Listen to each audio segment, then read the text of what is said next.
essentially it's like a 1-year deal. So now Mm-hmm. what does that mean for everybody involved? I guess we can start we'll just start with Stephon Diggs, but we'll talk a little bit about everybody. What do you think this does for Stephon Diggs, value-wise or in just pure, like, wide receiver-wise? Like, what are we thinking now? He goes to a squad with Nico Collins, with Tank Dell, with Dalton Schultz, with Joe Mixon, right? We've got a whole lot of guys over there with, obviously, quarterback CJ Stroud, leaving his boy Josh Allen, apparently not his boy. But yeah, what do you think? So there's definitely a lot to unpack here. I think that's what makes this kind of trade situation really fun to look at because there's many layers. Obviously, we're going to take apart the Buffalo angle, but I think it's important to start with the Houston angle and the Stephon Diggs angle. I think first and foremost, we were all kind of surprised that that was the landing spot.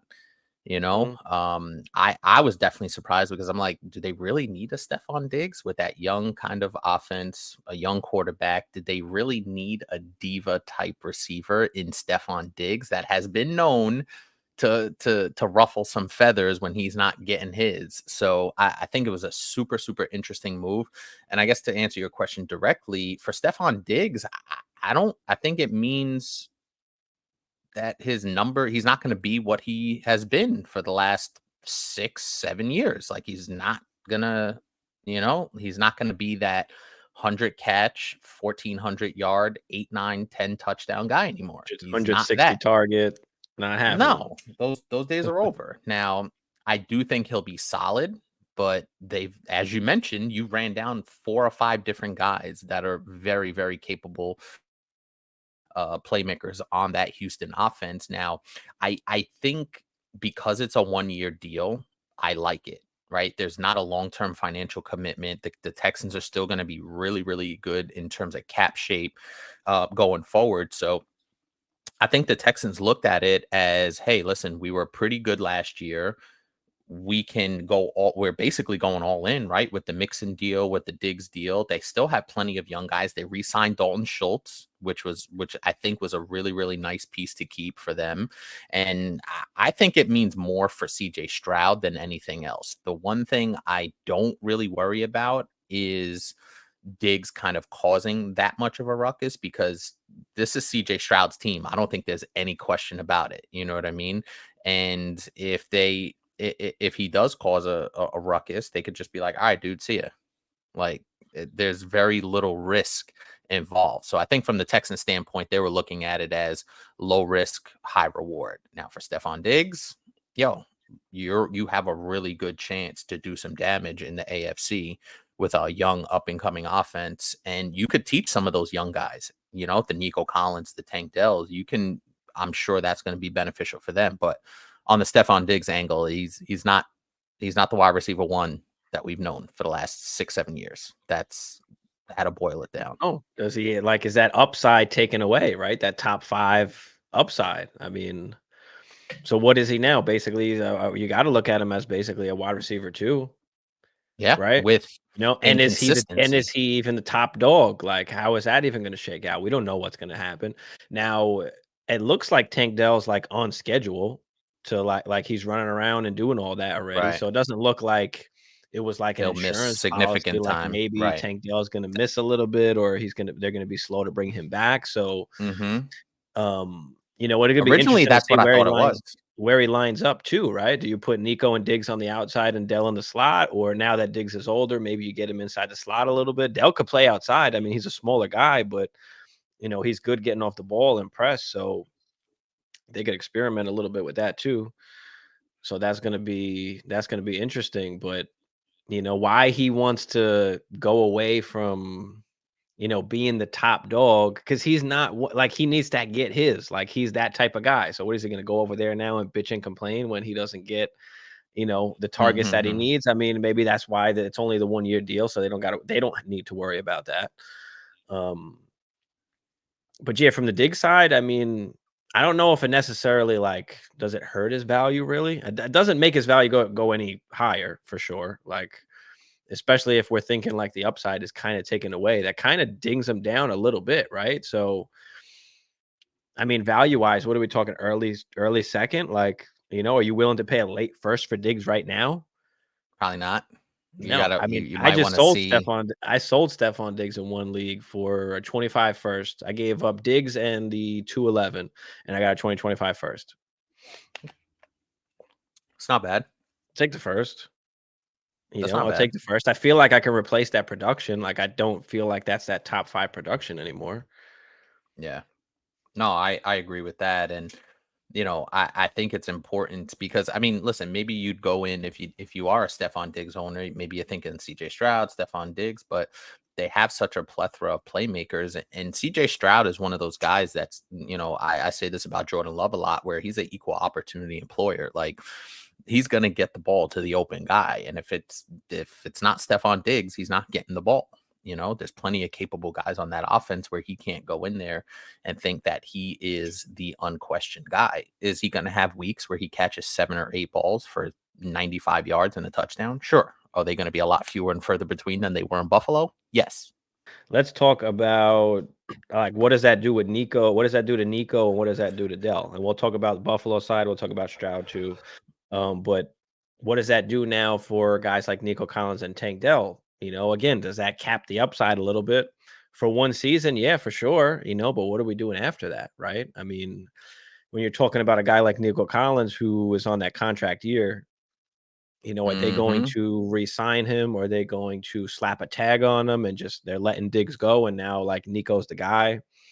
Maybe then he gets the contract. Are they trying to, I don't know, man. It's like there could be questions about Nico, right? I think even last week we said it was I said it was a good buy to go in and get Nico. That was before obviously the Stephon Diggs trade happened, but it's even more of like a buy now where like the value is a little bit lower. Like, do you have to suppress your hopes for 1 year? Maybe Nico might not finish as a wide receiver one this year, but I think he can in the future, and I think he can, on this team, especially if they wind up keeping him.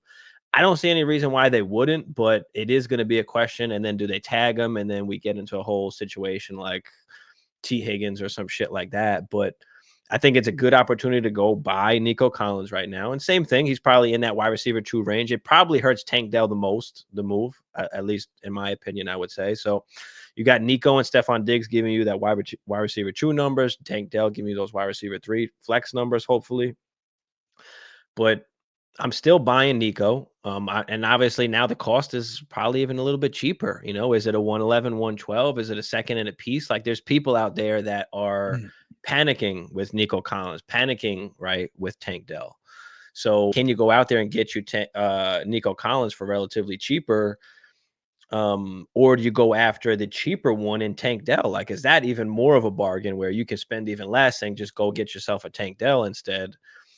At a time like this. So I think Nico's okay. It's going to be interesting what happens next year. And Tank Dell is tied to Stroud. Like he's there. He's not going anywhere. Right. So do you go in and you go buy low on a Tank Dell? Is still willing to try and go and pay that, to get a guy in that offense. You want somebody in that offense. So yeah, what do you think about this for Nico and Dell? I do think it caps them to a degree because listen, Stephon Diggs Mhm. is still a really good Sure. receiver and he's going to command targets. So the ceiling isn't going to be as high as if as last season on both of those guys.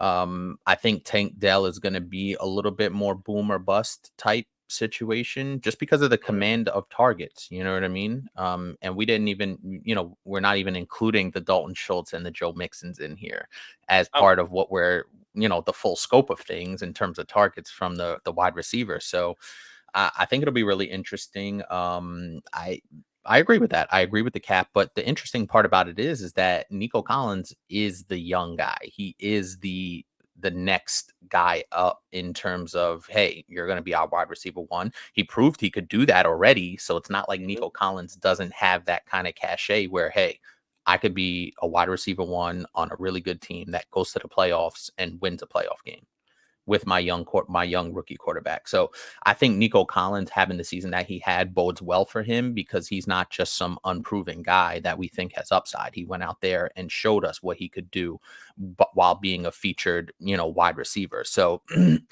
I think from that standpoint, um, the Texans obviously understand that this is a 1-year experiment with Stephon Diggs to see if they could get them over the top. I mean, there's plenty to go around. Like, I mean, you could Mhm. have 3 like 1,000-yard wide receivers. Now, is that gonna happen? I mean, we don't know, but you've got the talent. You know, how many times is CJ Stroud gonna throw the football? Is he throwing for 5,000 yards, 40 tutties? Like, are we gonna see something like that? I think it's possible. The thing I don't wanna see is him forcing the ball to Stephon Diggs. I think that's the Yeah. biggest thing, you Yeah, know what I yeah. mean? Where he feels like he has to throw Well, it to him like Josh Allen. Like, that started happening, and that's when you get the turnovers, that's when because the guys, Nico Collins and Tank Dell and Dalton Schultz to a lesser degree, they have a rapport, right? They've already been through a mhm, training camp, they've been through a full season, they've been in playoff games, big critical situation playoff games where they had to have it. And if you remember down the stretch of the season with Houston, they had to win those games to even make the playoffs. So they were in a lot of high leverage situations where that trust is built. So I don't want to see CJ Stroud forcing the ball to a Stephon Diggs. You know what I mean? That mhm, leads to the higher turnover rate. Because one of the things that we marveled about with CJ Stroud this past season was his extremely low turnover rate. I think he had 5 mhm. interceptions the whole season, and Well, he's 3 of smart. those came in one single game. And you hope that a guy like Stephon Diggs coming in doesn't like, cause issues Push the or make envelope. this guy Yeah. feel like, he's got to, force the ball to him. Like he's got to have his targets. Like, no, do what you Yeah. do, spread that shit around, and you make Stephon Diggs be whatever you need him to be, not what like Facts. he Not the wants other to way be around. or think what he Yeah. wants to be. Like, no. So I think that's going to be a big thing because especially as like a young quarterback now, you got this like prolific wide receiver coming in, and you kind of Feel some feel pressure. Yeah. you might have exactly you might feel a certain way where you have to you have to force it a little bit to them, and you don't want to But do that. So as I said, I think the fact that they already established that they're a really good team kind of mhm, mitigates that to a bit of a that's true. degree. Like, hey, bro, listen, we had a really good season. We made the playoffs without you. We need you to get us, to the next stop. It's not like we're just this 4-13 team where we're looking for you to come in and revamp our whole offense. We're pretty good Mhm, as we were. So, and I think I'll be honest with you, to look at it from a Stephon Diggs perspective, it's almost a revival for him because it looks like that Buffalo window was starting to close on him. So mhm. he can go to Houston, a really good young team that has a ton of assets, right? I'm sure they've done really well in the last draft. So, that organization is starting to turn the corner where they're making good decisions. They're drafting really well. They added some key free agents. They re-signed their really nice tight end. So I think it's a little bit of a revival, could be a Mhm. revival for Stephon Diggs in terms of keeping his window open to maybe go to a Super Bowl. Well, is he mature enough now to realize, okay, I'll do what it takes to whatever it takes for me to get to the Super Bowl, and just not be that, that guy that he Certainly. was Mm. with Buffalo. I mean, And later on in Minnesota, even it dates back to a little bit on in his mhm. before he went to Buffalo, his last Yeah, year or so because in Minnesota. He was like, White Boy Thielen was out targeting oh, him. okay. And Diggs was like, Uh, "Nah, I can't be having that shit. Like, I gotta get up out of here."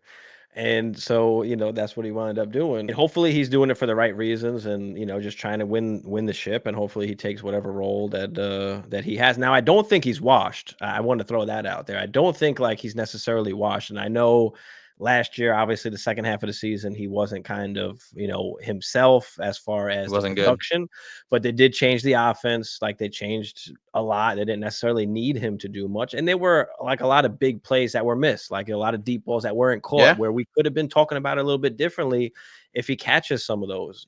So I don't think he's washed, but now he's just in a situation where he's basically kind of Another just guy. capped a little bit, and he's another guy with some great other options on that team. What do you guys think about Diggs? What do you think about Nico? What do you guys think about Dell right now before we get into some of the other guys? But yeah, what are you guys feeling? Are you guys a little bit down on Nico? Are you down on Dell? Are you guys buying into some of these guys right now where the market is a little bit down on them? We talk about the opportunities right now is an opportunity to try and get some of these guys for cheaper than what they should be going. We're playing Dynasty, right? One year is not a crazy big deal. Like if they're still going to put up wide receiver two production, like you'll get that wide receiver one production hopefully next season. But get So out, get in now while you can. So 5 out of the last 6 years, he's been a wide receiver 1. Mhm. 3 out of the last 4 years, he's been a top 7 receiver. Obviously, last year, and I'm talking about full PPR, he was wide receiver 9. Even in a very weird season, he was still wide receiver 9. Could he still be a wide receiver 1? Like, yes, but what are you willing to make that bet? Like, if you can get out on him, get out. Like, it's gonna be tough to get a first round pick, but go for a No, I don't think 25 first. If you got a late second or something, maybe a couple thirds. See if you can kinda maneuver it where you can try and get a first for somebody that still loves Stephon Diggs, who thinks that, going there, he's gonna be the number 1 guy. There's people out there. You won't be able to pull it off in a lot of leagues, but you will in some. We're buying Nico, we're buying Dell, and if you can sell Diggs, I mean, and whether it's you think it's good or bad, somebody out there is going to be on the side of thinking that, oh my God, it's CJ Stroud. Stephon Diggs is now the mhm. number 1 guy. Like, he's the man. Take So advantage.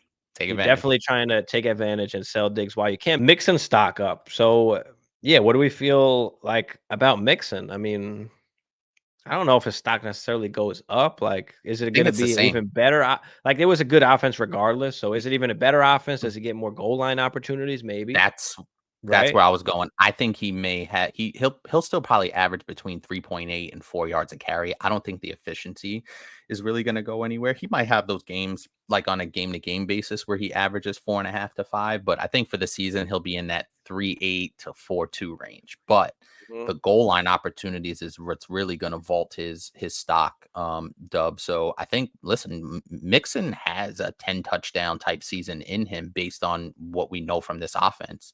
mhm. The amount of opportunities they're going to get down near the goal line. So We yeah, saw Singletary be able to run a little bit yep, too, we did, so, we definitely did. you So know?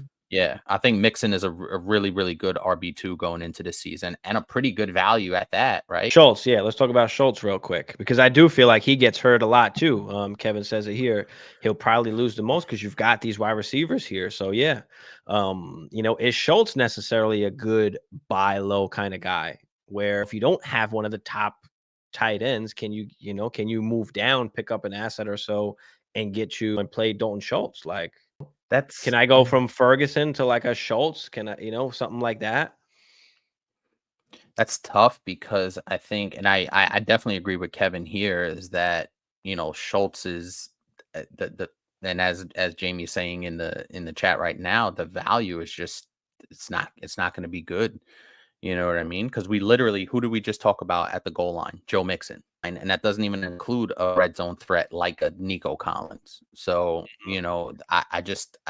I do hate it for Dalton Schultz, but I still listen. I think he's going to make his plays, but he's not going to retain that value like we thought when he re-signed. Because remember, a month and a half ago when he re-signed, 2 months ago when he re-signed, we all loved Mhm. it, and we were like, "Yo, Dalton Schultz, a viable tight end 1 in a 12-team league."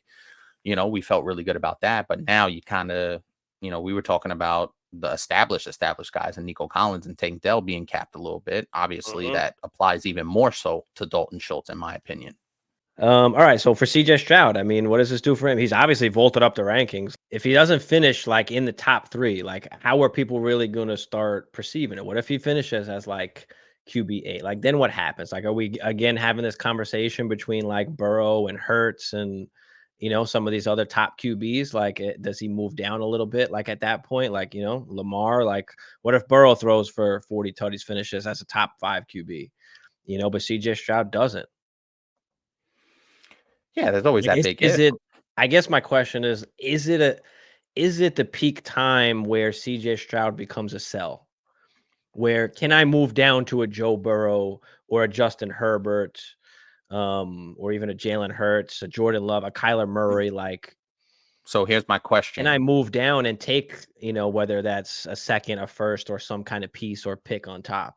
Like, where I'm moving And down, still getting hopefully similar production, but picking up the assets on top. Like, I'm just saying that he has to produce the top 5, top 3 season. He has to produce that for him to keep his value. Now with Burrow, and now it's all conversations again with Lamar and Hurts, and who do you put over the other? If we're talking about the production that we're getting from QBs, like, Is there really like, do you really think that in a full healthy season, like, how much difference is there between a CJ Stroud and a Joe Burrow?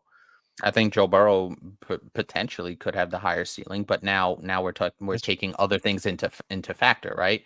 We're taking the T Higgins situation into factor. We're taking, what CJ Stroud just acquired. So I think like all of those things do come into play, not just the quarterback themselves. And I think what we tend to sometimes overlook is all of the ancillary parts that move around these quarterbacks sometimes, because we all know, listen, all these guys we just mentioned, Mahomes, Burrow, Stroud, Allen, Hurts, like they're all amazing, right? Like we kind of Mhm. know that.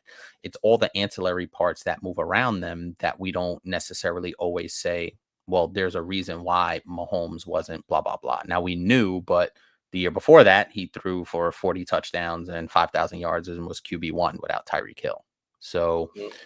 it's very fickle, don't get me wrong, but it's a gamble, right? You're rolling the dice. And I think Diaz kind of pointed out what he was doing. He rolled the dice and it ended up backfiring on him at the end of his rolling of the dice. He kept rolling the dice too much. Well, he went to T-Law. What I'm saying is T-Law was not really a proven, 30, 40 tutty guy. Like, I'm talking about Right, like a Joe right, Burrow, right. a Justin Herbert, even a Kyler Murray, right? I think he's even a little bit undervalued because we just haven't seen him. Um, but if you can get, some kind of second or even like a first, especially right now, like, can you move down to like a Kyler, Jordan Love, Anthony Richardson, Justin Herbert? And I'm just talking about playing the market. I'm not saying that I don't like CJ Stroud or I don't think he's going to do well. That's not what Taking I'm saying advantage at of the all. I'm perceived just simply value is trying to what you're saying. play the market and take advantage of the value. Yeah, and I don't think there's anything wrong with looking at it from that perspective. But what if CJ Stroud does turn into Joe Burrow from a couple of years ago and has that 45 touchdown type season? And you know what I mean? You don't want to. That's great. That's great. But where's Burrow at? Is Burrow's going to be right? He's got a star receiver with him. So I just don't know how much the difference is going to be at the end of the day. Is it going to be big enough where, you want to just get that first or that second, some kind of piece on top where, the production might be similar. Yeah, no, I could feel the thing Let's give is it to that you Eli. could really understand both sides of the coin. Mhm. And that's kind of just what I was trying to argue, really both sides of the coin, because I think we all think CJ There you Stroud's going to go. be really good for a long time. 104 and Murray for Stroud to get Neighbors. Yeah.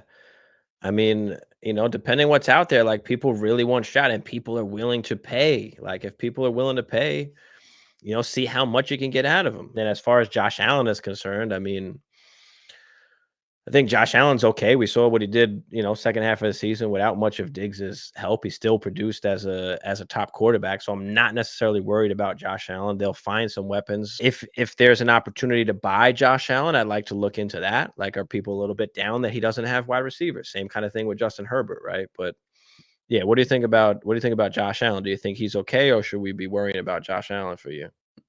I'm worrying a little bit just because it obviously his two top guys are out the door. Gabe Davis, for whatever you want, was one of Josh Allen's guys and has been there for a while, and Stephon Diggs. So I think there is going to be a little bit of an adjustment period. Now, I think the thing that buoys Josh Allen is obviously the rushing upside is insane. So that's going to buoy any lack of passing production or a downtick in passing production that could potentially be there. But yeah, listen, I think it's gonna be an adjustment. I don't think that the value is as high, like you said, um, and where Josh Allen might be available now when he normally wasn't, right? Some people panic, right? We do this all the time. Anytime there's a big move, anything happens, people panic. So can you take advantage and get a Josh Allen? People panic and do dumb shit. Can you be on the plus side of that?